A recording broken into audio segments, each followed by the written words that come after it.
In the lands between, death is not an ending.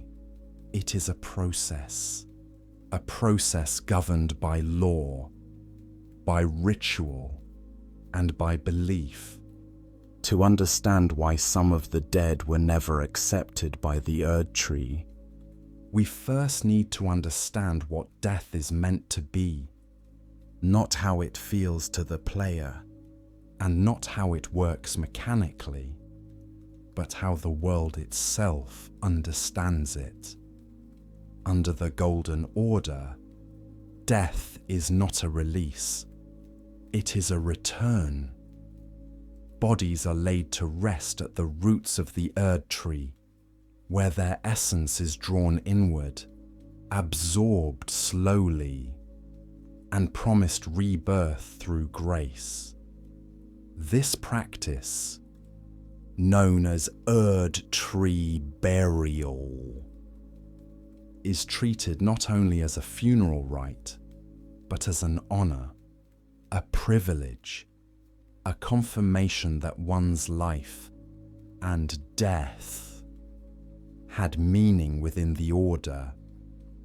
The catacombs scattered across the lands between exist for this purpose. They are not simple tombs.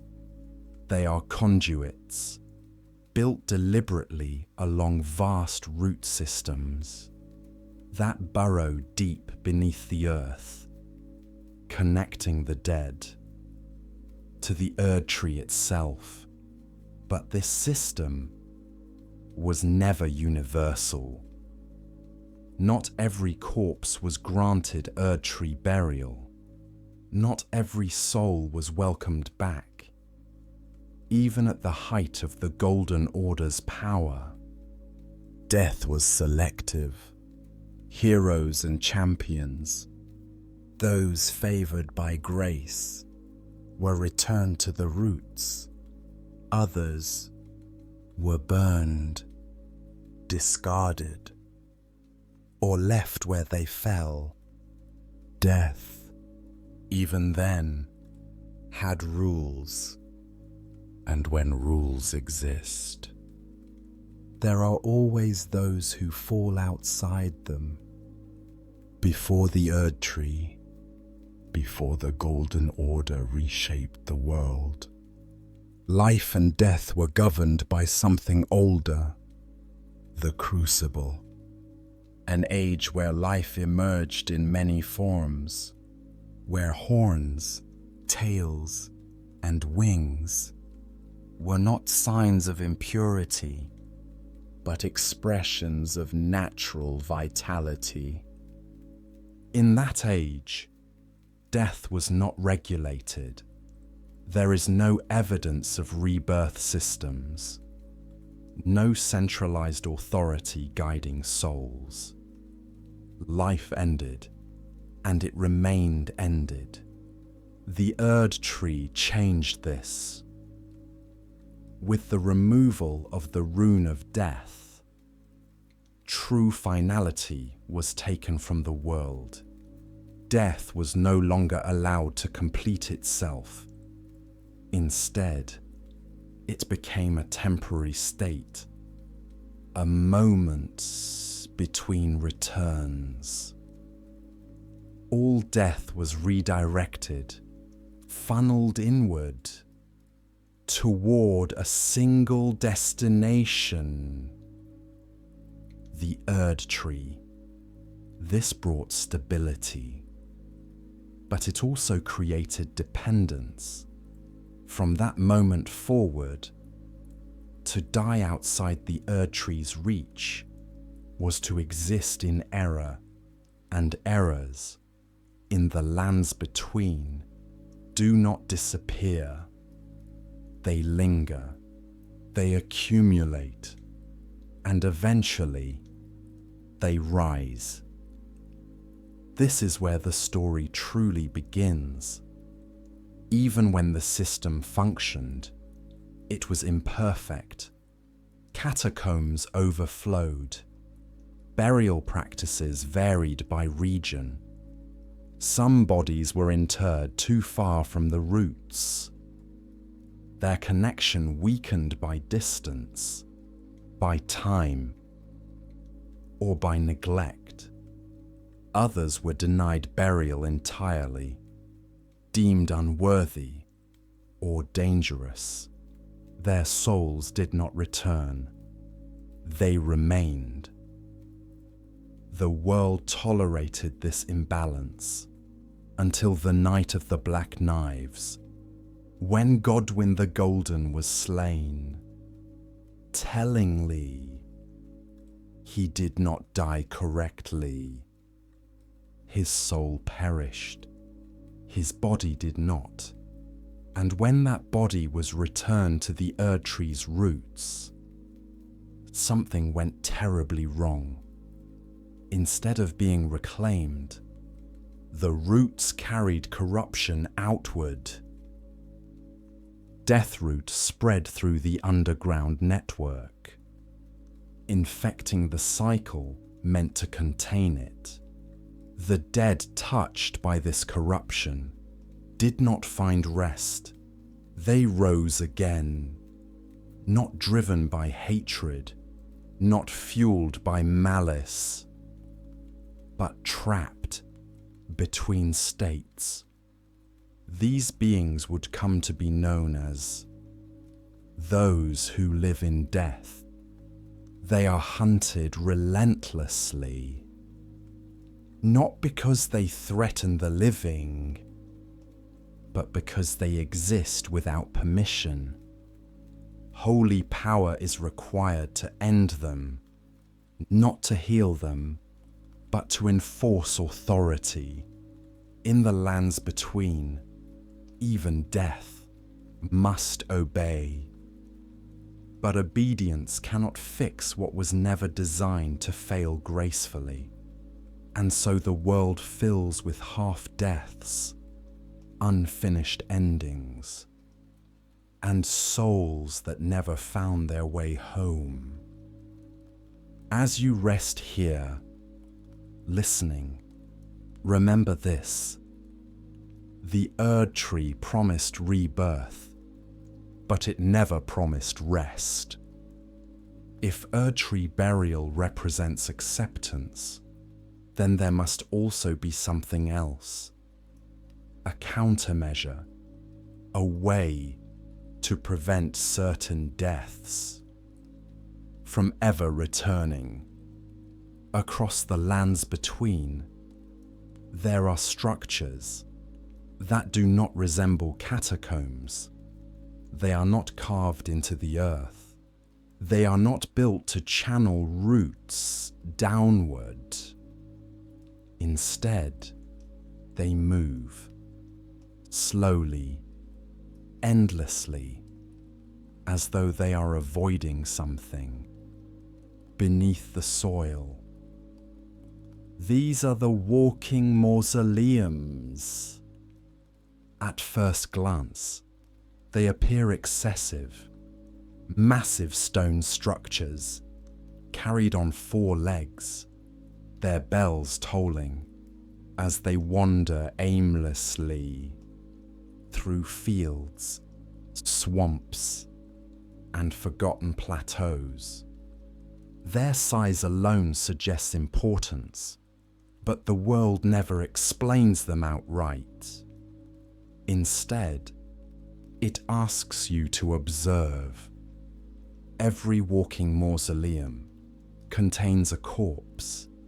Every corpse is headless, and every one of them is sealed away from the Erdtree's roots. This is not coincidence. Canonically, these mausoleums house the remains of demigods whose bodies were never returned. To the Erdtree, they exist outside the normal cycle of death and rebirth, and the world reinforces this quietly by allowing remembrances to be duplicated only within these structures. That detail matters. Remembrances are not bodies. They are memories of power, echoes of beings whose existence left a mark on the world itself. Normally, those echoes are bound to the Erdtree, but here they exist independently, preserved, without surrender. This suggests something deliberate, an attempt to retain power without allowing it to be reclaimed. The bells beneath the mausoleums are key to understanding this. They are not decorative. Throughout the lands between, bells are associated with memory, summoning, and transition. Spirit calling bells call forth ashes. Church bells mark rites. Tibia Mariners use hollow sound to call the dead. But the bells of the walking mausoleums do not summon. They warn. They announce presence. They keep something at bay. When you strike, the skull-like growths on their legs, the mausoleums collapse, kneeling, as though surrendering their endless march. Only then do they allow interaction. These are not passive tombs. They are restrained entities, constantly moving to avoid contact with what lies below. The roots, the missing heads, are not symbolic decoration. In the lands between, decapitation is rarely meaningless. The head represents will, identity, and the seat of the soul. Godwin's corpse, notably, remained intact. And that intact body is precisely what allowed Deathroot to spread through the roots. By contrast, the demigods within these mausoleums are headless. This appears intentional. Speculation, clearly labelled, removing the head, may have been a way to sever the soul's connection to the body, preventing corruption from spreading through the root system. If burial were attempted, if Godwin's intact corpse poisoned the cycle, then decapitation may have been an effort to ensure it never happened again. This interpretation aligns with what we observe. These bodies are not buried. They are not placed near roots. They are not allowed to rest.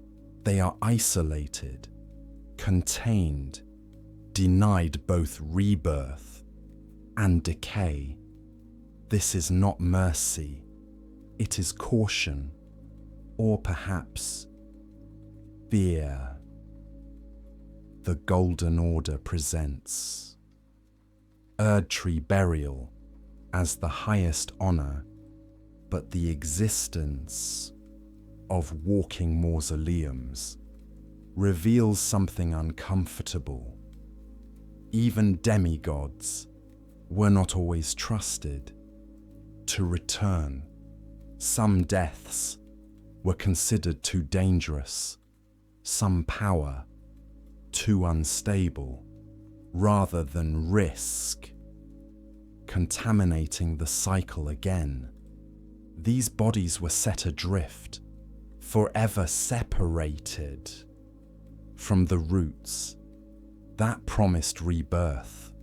Notice where the mausoleums wander, not thriving cities, not seats of power, but margins, ancient lands, forgotten regions, places where history has already faded. This suggests they are relics of crisis management, emergency solutions created after the system failed. If demigods required this level of containment, what of lesser beings? What of warriors who died far from grace? What of those denied burial entirely? This is where Erdtree Burial reveals its second purpose. It is not only ritual, it is control. Catacombs are guarded. Burial requires access. Access requires approval. And approval requires alignment with the Golden Order. Those who fall outside it, even unintentionally, are excluded. The omens embody this reality. Born with traits of the crucible, horns, tails, they represent life. The Erdtree sought to erase. They are imprisoned, exiled, treated as errors before death ever arrives. If death claimed them, would the Erdtree accept them? The world strongly implies it would not. Those who live in death follow the same pattern. Their crime is not aggression, it is persistence. They continue existing outside the approved cycle, and so they must be erased. Figures like Fear challenge this philosophy. She tends to the dead, not as errors, but as people. Her goal is not correction, but acceptance. This places her in direct opposition to the Golden Order, not because she spreads corruption, but because she questions authority. When viewed this way, walking mausoleums become deeply tragic. They are not only prisons, they are confessions, proof that even the Golden Order recognized its own limits. It could not allow certain beings to return. It could not destroy them outright, so it made them wander forever, and as death continues, to escape regulation. As roots fail to reach the lands between, fills with unresolved endings.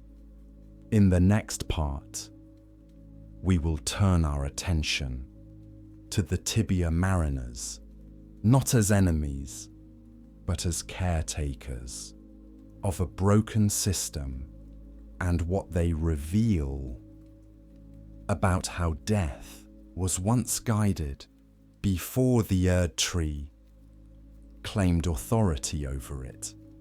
There is a quiet irony. At the heart of the Golden Order, it claims dominion over life and death.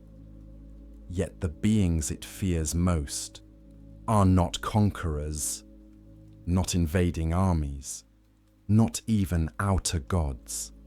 They are the dead who refuse to stay gone.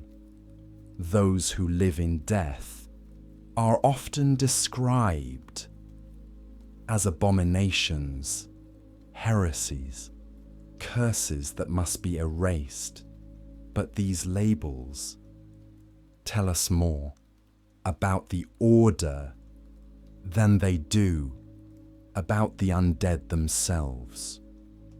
Because when we observe them closely, when we strip away doctrine and fear, we find something far more unsettling.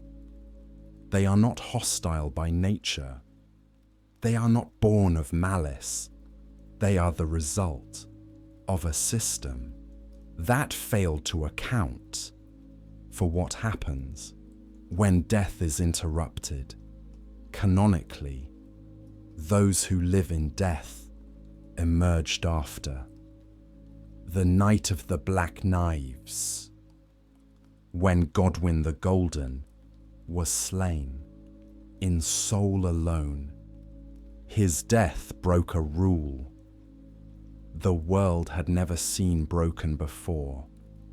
His soul perished, his body remained, and when that body was returned to the Erdtree's roots, the system collapsed inward.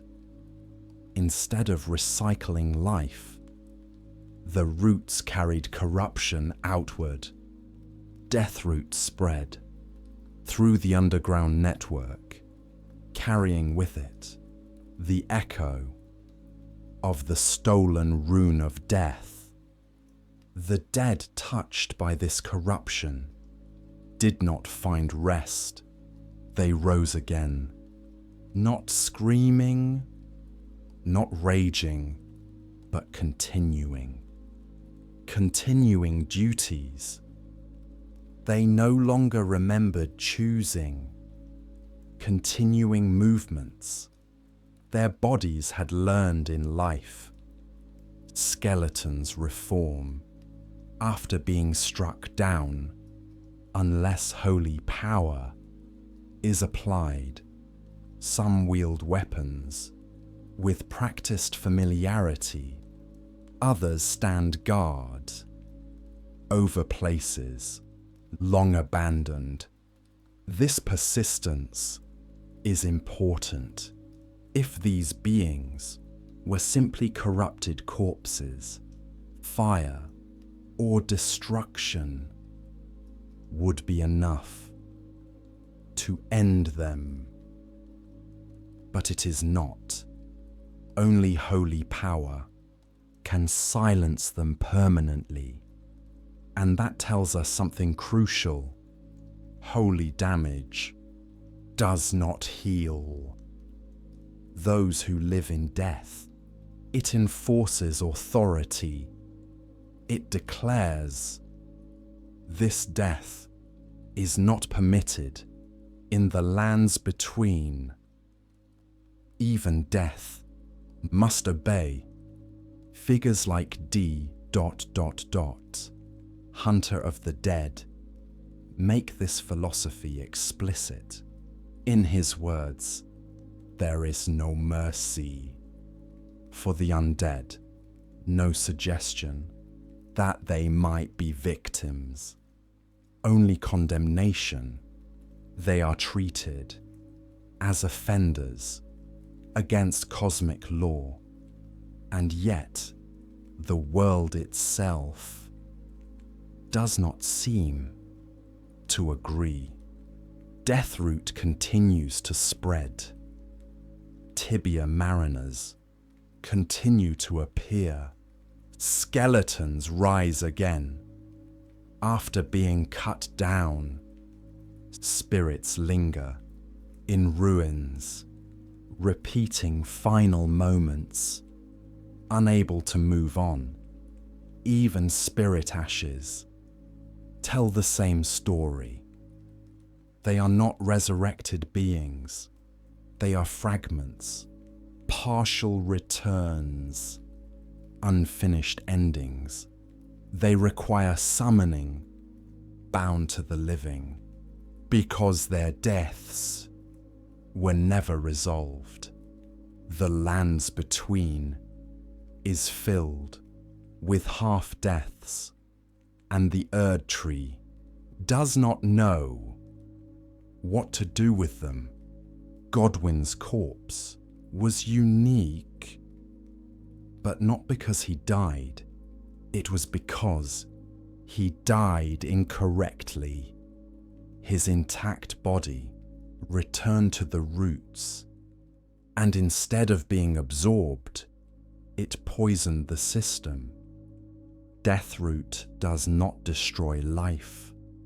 It destabilizes it.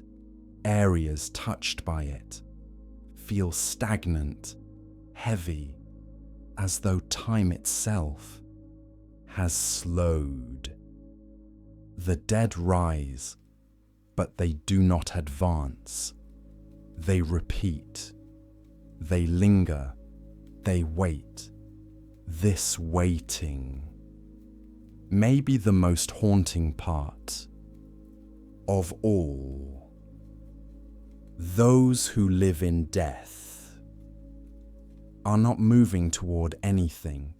They are trapped between endings, which raises a difficult question. If Erdtree Burial is denied and true death is forbidden, what alternative is there? For many, there is none. The Golden Order does not offer release to those it excludes. It offers only suppression, but not everyone accepts this. Fear, the deathbed companion, speaks of death as rest, as intimacy, as something that does not require judgment. Her alliance with those who live in death is not rebellion for its own sake. It is recognition that the dead deserve dignity, even if they fall outside doctrine. Canonically, fear seeks an age where death is restored to the world, where the undead are no longer hunted, but accepted. This places her in direct opposition to the Golden Order, not because she spreads corruption, but because she threatens control. If death no longer requires the Erdtree's permission, then the Erdtree loses authority. This is the true fear. Those who live in death prove that existence can persist without grace, that souls can remain without approval, that the system is not absolute. And so the Golden Order responds with force, again and again, treating symptoms while the cause remains. The lands between fills slowly with the consequences of denial, and at the center of it all stands the Erdtree, radiant, immovable, and increasingly disconnected from the world it governs. In the next part, we will look closely at the Tibia Mariners, not as monsters, but as caretakers of a forgotten system, and what they reveal about how death was once guided before it was controlled, before the Erdtree claimed authority over death, before burial was ritualized and rebirth promised. Death still required guidance. It was not governed by law. It was not enforced by doctrine, but it was understood. That older understanding has not vanished entirely. It drifts quietly across flooded fields, along forgotten shores, calling out in hollow tones that linger long after the sound fades. These are the Tibia Mariners. At first glance, they appear grotesque, skeletal figures, standing in shallow boats, summoning the dead with slow, mournful calls. But nothing about their behavior suggests conquest. They do not patrol borders. They do not seek dominion. They appear, perform a function, and vanish.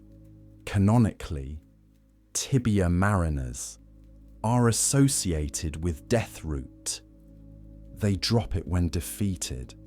The undead they summon behave exactly like those who live in death. This connection is explicit. What is not explicit is why they exist. The world never calls them monsters born of corruption. They are not servants of an outer god. They are not framed as invaders.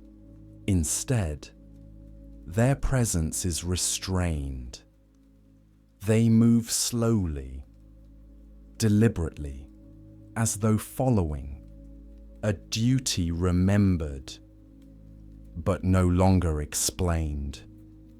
They summon the dead, but do not command them with cruelty. They do not rush. They do not pursue endlessly. They guide. Water matters here. In the lands between rivers, lakes, and shores are boundaries, thresholds between states. Tibia Mariners are almost always found near water, reinforcing their role as figures of transition. They are not rulers of death. They are psychopomps, guides for souls that no longer know where to go. This role predates the Golden Order, before the rune of death was sealed away. Death was final. Souls did not return. Bodies did not require recycling. Something or someone ensured passage.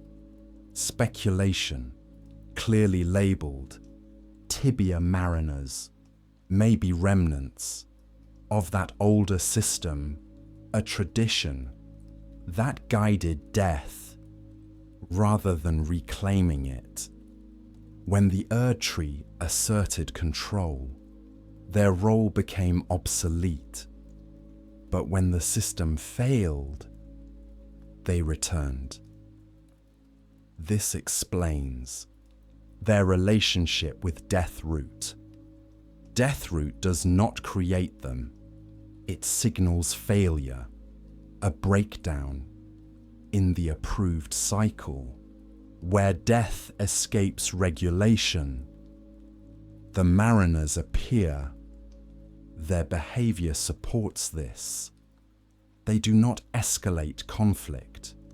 They do not conquer territory. They respond to presence, not status.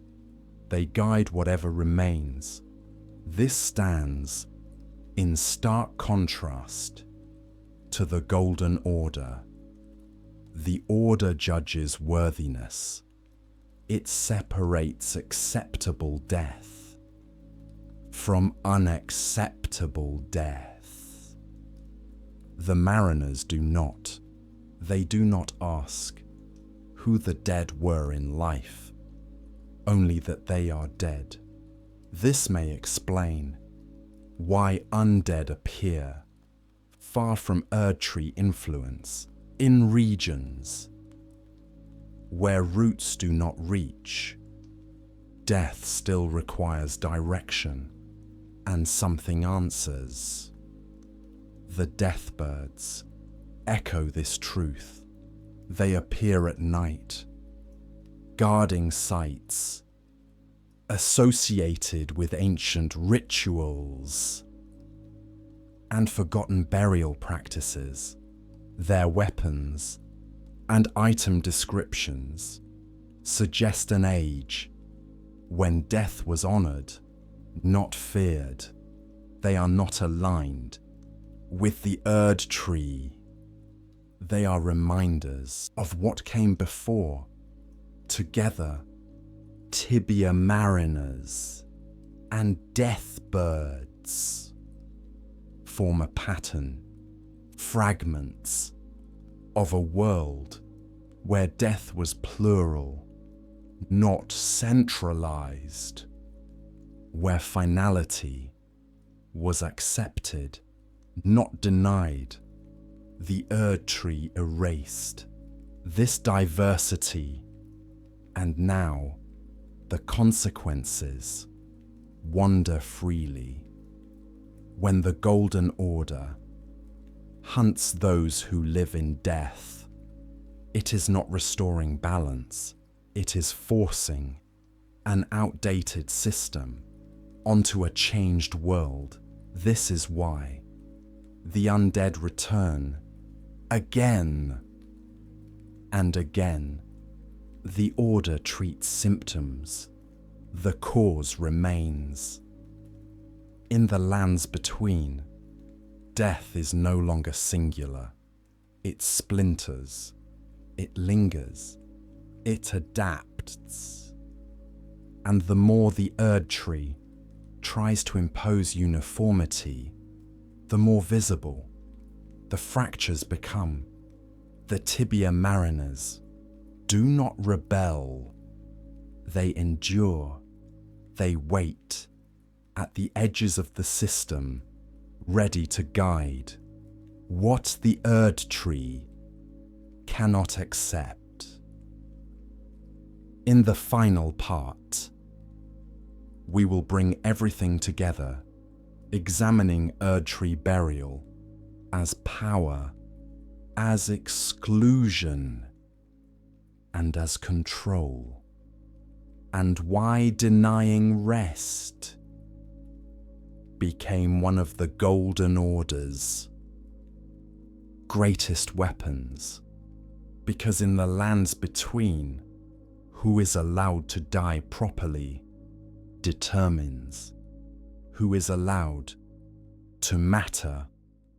By the time the Golden Order reached its height, death in the lands between was no longer a mystery.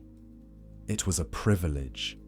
Erdtree Burial was presented as mercy, as honor, as a promise that nothing truly ends, but promises shape behavior, and systems built on promises require enforcement. The Erdtree did not simply offer rebirth, it decided who deserved it. Burial was not guaranteed by death alone. It was granted through alignment, through obedience, through proximity to grace. Those returned to the roots were those who fit cleanly into the Order's vision. Heroes, champions, demigods, whose power could be reclaimed safely. Everyone else existed on borrowed time. This is why denial of burial became one of the Golden Order's most effective tools to be denied. Erdtree Burial was not merely to be forgotten. It was to be excluded from the future.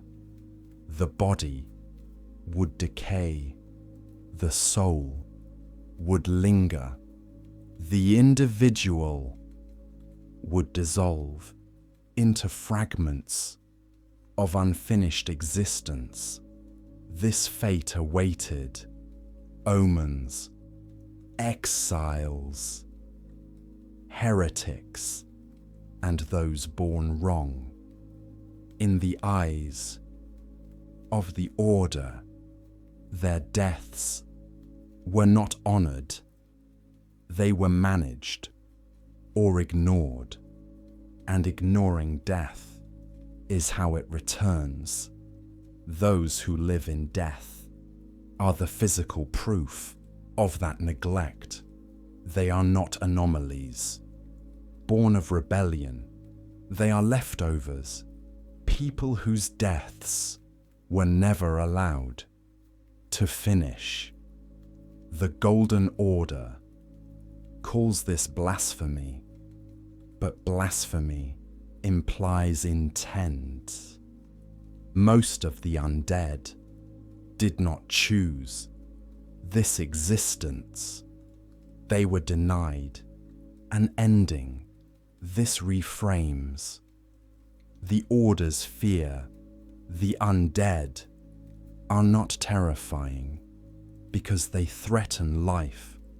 They are terrifying because they undermine authority. They exist. Without permission, they persist.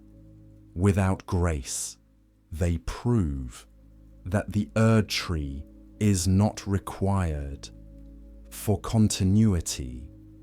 This is why holy power is used against them.